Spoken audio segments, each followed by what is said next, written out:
The Horse and His Boy by C.S. Lewis. Chapter 4.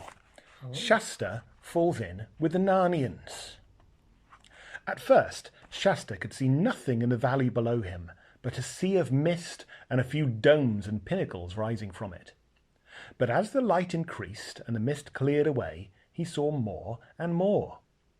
A broad river divided itself into two streams, and on the island between them stood the city of Tashbaan, one of the wonders of the world. Round the very edge of the island, so that the water lapped against the stone, ran high walls, strengthened with so many towers that he soon gave up trying to count them. Inside the walls, the island rose in a hill, and every bit of that hill, up to the Tisroc's palace and the great temple of Tash at the top, was completely covered with buildings. Terrace above terrace, street above street, zigzag roads or huge flights of steps bordered with orange trees and lemon trees, rooftop gardens, balconies, deep archways, pillared colonnades, spires, battlements, minarets, pinnacles. And when at last the sun rose out of the sea and the great silver-plated dome of the temple flashed back its light, he was almost dazzled. "Get on, Shasta," Bree kept saying. The riverbanks on each side of the valley were such a mass of gardens that they looked first like a forest until he got closer and he saw the white walls of innumerable houses peeping out from beneath the trees. Soon after that, Shasta noticed a delicious smell of fruit and flowers. About 15 minutes later, they were down among them, plodding along the level road with white walls on each side and trees bending over the walls. "I say," said Shasta in an awed voice, "this is a wonderful place." "I dare say," said Bree, "but I wish we were safely through it and on the other side, Narnia and the north." At that moment, a low, throbbing noise began, which gradually swelled louder and louder, till the whole valley seemed to be swaying with it. It was a musical noise, but so strong and solemn as to be a little frightening. "That's the horns blowing for the city gates to be open," said Bree. "We shall be there in a minute. Now, Aravis, do droop your shoulders a bit and step heavier and try to look less like a princess. Try to imagine you've been kicked and cuffed and called names all of your life." "If it comes to that," said Aravis, "what about you drooping your head a bit more and arching your neck a bit less and trying to look less like a war horse?" "Hush," said Bree. "Here we are." And they were. They had come to the river's edge, and the road ahead of them ran along a many-arched bridge. The water danced brightly in the early sunlight. Away to their right, nearer the river's mouth, they caught a glimpse of ships' masts.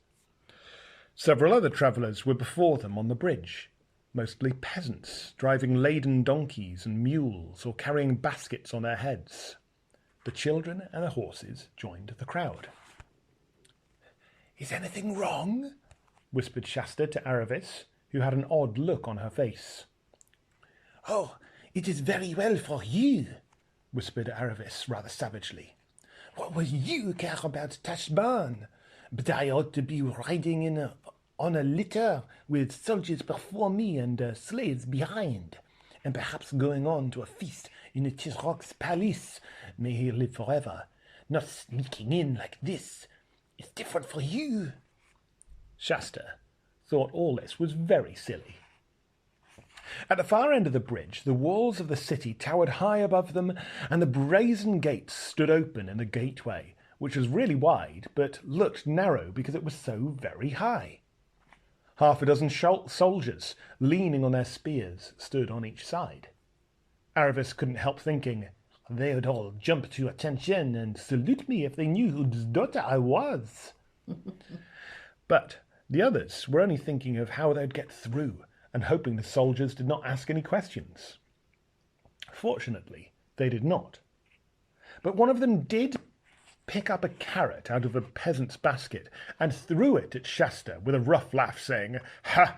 Hey, us boy! You'll catch it if your master finds you've been using a saddle horse for pack work." This frightened him badly, for of course it showed that no one who knew anything about horses would mistake Bree for anything but a charger. "It's my master's orders, so there," said Shasta.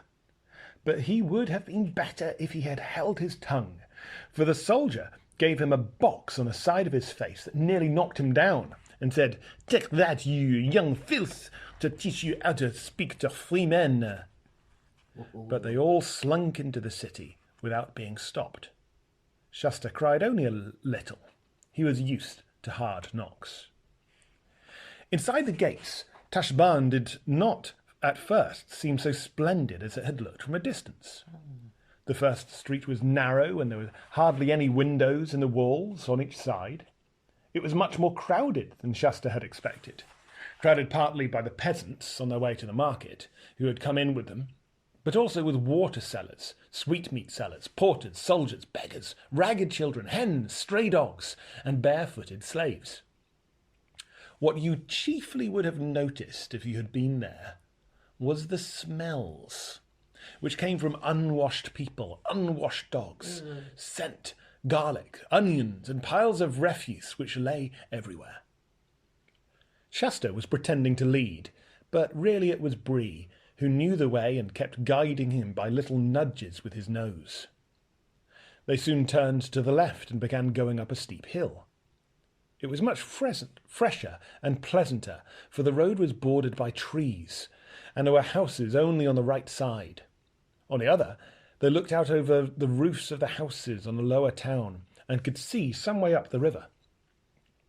Then they went round a hairpin bend to their right and continued rising.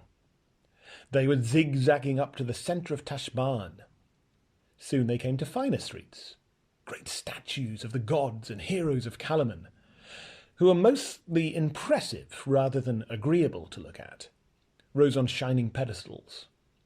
Palm trees and pillared arcades cast shadows over the burning pavements, and through the arched gateways of many a palace, Shasta caught sight of green branches, cool fountains, and smooth lawns.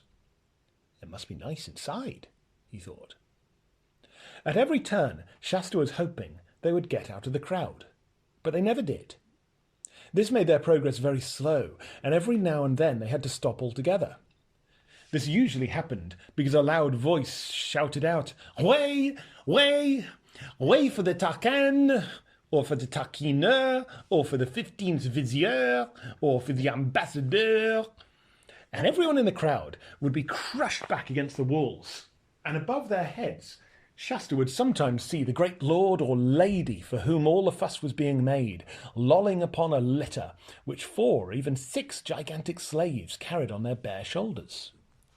For in Tashbaan there was only one traffic regulation, which was that everyone who is less important had to get out of the way for everyone who is more important, unless you want to cut from a whip or a punch from the butt end of a spear.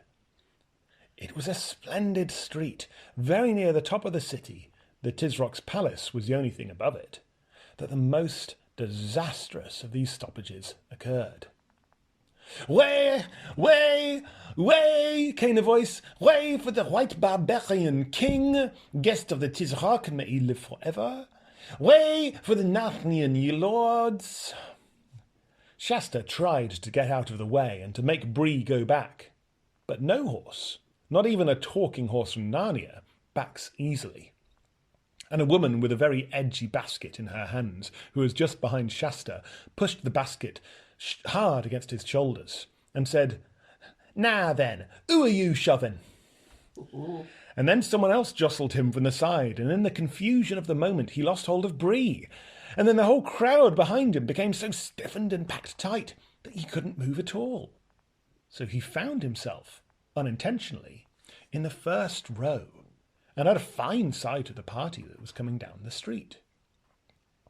It was quite unlike any other party they had seen that day.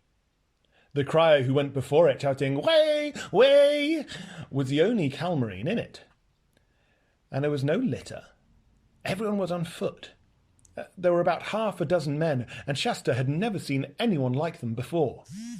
For one thing, they were all as fair-skinned as himself. And most of them had fair hair, and they were not dressed like men of Calaman. Most of them had legs bare to the knee. Their tunics were of fine, bright, hardy colours, woodland green or gay yellow, or of fresh blue. Instead of turbans, they wore steel or silver caps. Some were set with jewels, and one with little wings on each side of it. A few were bareheaded. The swords at their sides were long and straight, not curved like the Calaman scimitars. And instead of being grave and mysterious like most of the Calamines, they walked with a swing and let their arms and shoulders go free and chatted and laughed. One was whistling. You could see that they were ready to be friends with anyone who was friendly and didn't give a fig for anyone who wasn't. Shasta thought he had never seen anything so lovely in all his life. But there was not time to enjoy it, for at once a really dreadful thing happened. The leader of the fair-headed men suddenly pointed at Shasta and cried out, "There he is! There's our runaway!" and seized him by the shoulder. Next moment he gave Shasta a smack, not a cruel one to make you cry, but a sharp one to let you know that you were in disgrace, and added, shaking, "Shame on you, my lord, fie for shame! Queen Susan's eyes are red with weeping because of you. What, truant for Holdite? Where have you been?" Shasta would have darted under Bree's body and tried to make himself scarce in a crowd if he had had the least chance, but the fair-haired men were all around him by now, and he was held firm. Of course, his first impulse was to say that he was only Par-Ashish the fisherman's son, and that the foreign lord must have mistaken him for someone else.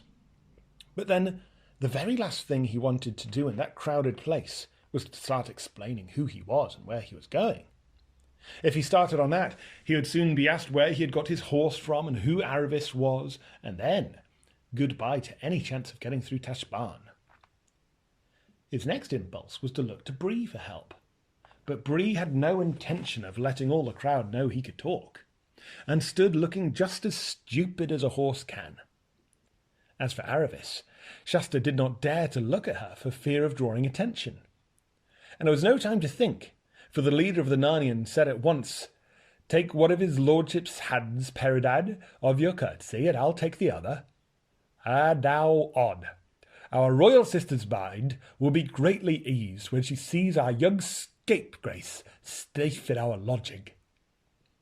And so, before they were halfway through Tashbaan, all their plans were ruined. And without even a chance to say goodbye to the others, Shasta found himself being marched off among strangers, and quite unable to guess what might be going to happen next. The Narnian king, for Shasta began to see by the way he spoke to the rest of them that he must be a king, kept on asking him questions. Where had he been? How had he got out? What had he done with his clothes? And didn't he know he'd been very naughty? Only the king called it naught instead of naughty. And Shasta said nothing in answer because he couldn't think of anything to say that would not be dangerous. "What, old bub?" asked the king. "I must plainly tell you, prince, this hangdog Silence becomes one of your blood even less than escape itself. To run away might be a boy's frolic with some spirit in it, but the king's son of Archenland should avouch his deed, not hang his head like a Calaman slave." This was very unpleasant, for Shasta felt all the time like this young king was the very nicest kind of grown-up, and that he would have liked to have made a good impression on him. The strangers led him, held tightly by both hands, along a narrow street and down a flight of shallow stairs, and then up another to a wide doorway in a white wall with two tall, dark cypress trees, one on each side of it. Once through the arch, Shasta found himself in a courtyard, which was also a garden. A marble basin of clear water in the centre was kept continually rippling by the fountain that fell into it. Orange trees grew round it on the smooth grass, and the 4 white walls which surrounded the lawn were covered with climbing roses. The noise and dust and crowding of the streets seemed suddenly far away. He was led rapidly across the garden, and then into a dark doorway. The crier remained outside.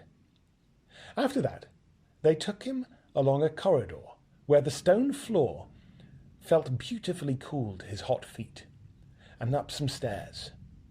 A moment later he found himself blinking in the light of a big airy room with wide open windows, all looking north so that no sun came in. There was a carpet on the floor, more wonderfully coloured than anything he had ever seen, and his feet sank into it as if he were treading on thick moss. All round the walls were low sofas with rich cushions on them, and the room seemed to be full of people, very queer people, some of them, thought Shasta.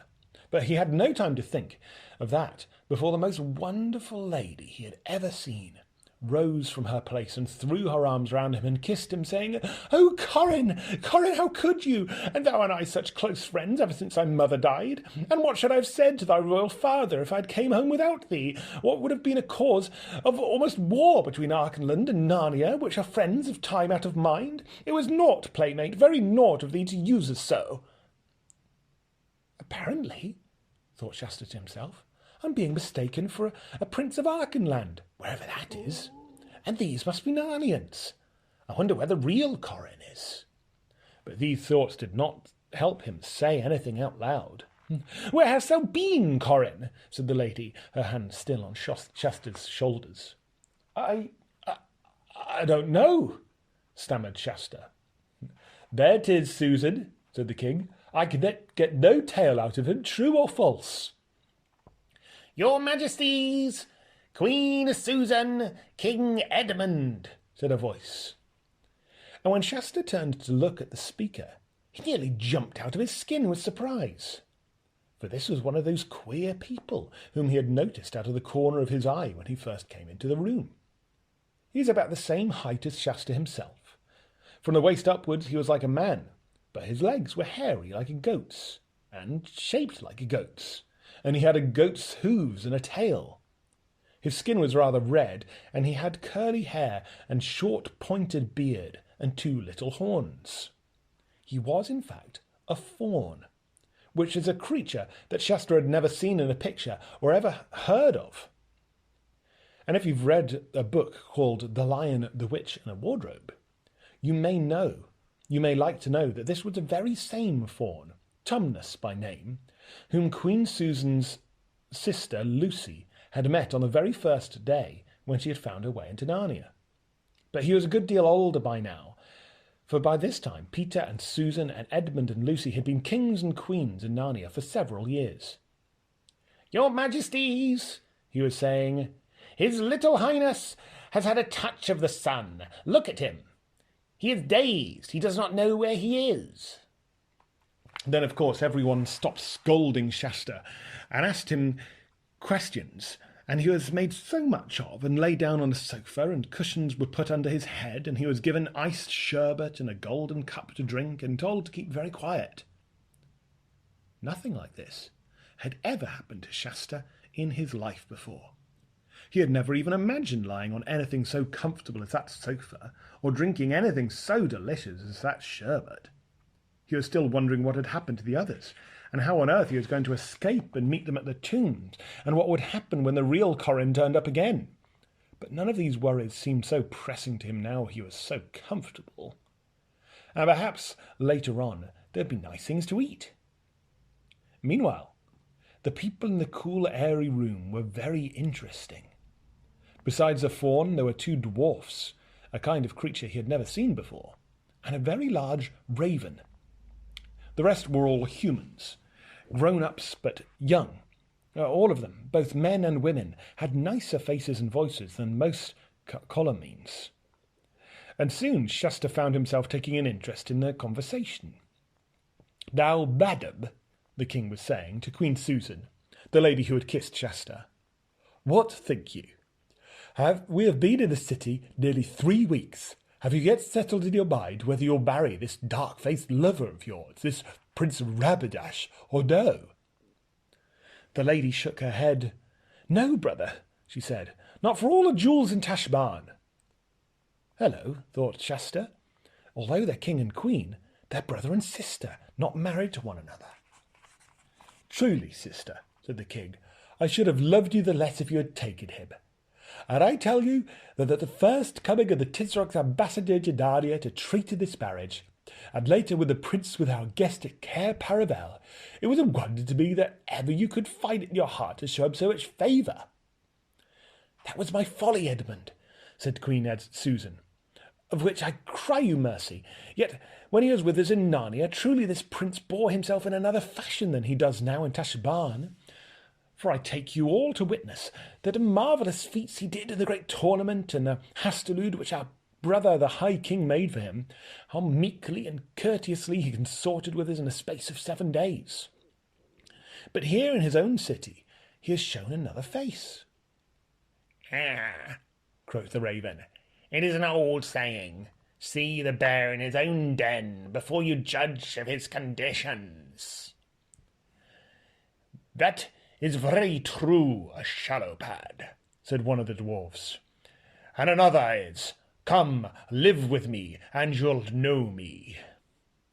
"Yes," said the king, "we've now seen him for what he is. That is, a most proud, bloody, luxurious, cruel, and self-pleasing tyrant." "Then in the name of Aslan," said Susan, "let us leave Tashbaan this very day." "There's a rub, sister," said Edmund, "for now I must open to you all that has been growing in my mind these last 2 days and more. Peredan, of your courtesy, look to the door and see there's no spy upon us. All well? So, for now we must be secret." Everyone had begun to look very serious. Queen Susan jumped up and ran to her brother. "Oh, Edmund," she cried, "what is it? There is something dreadful in your face."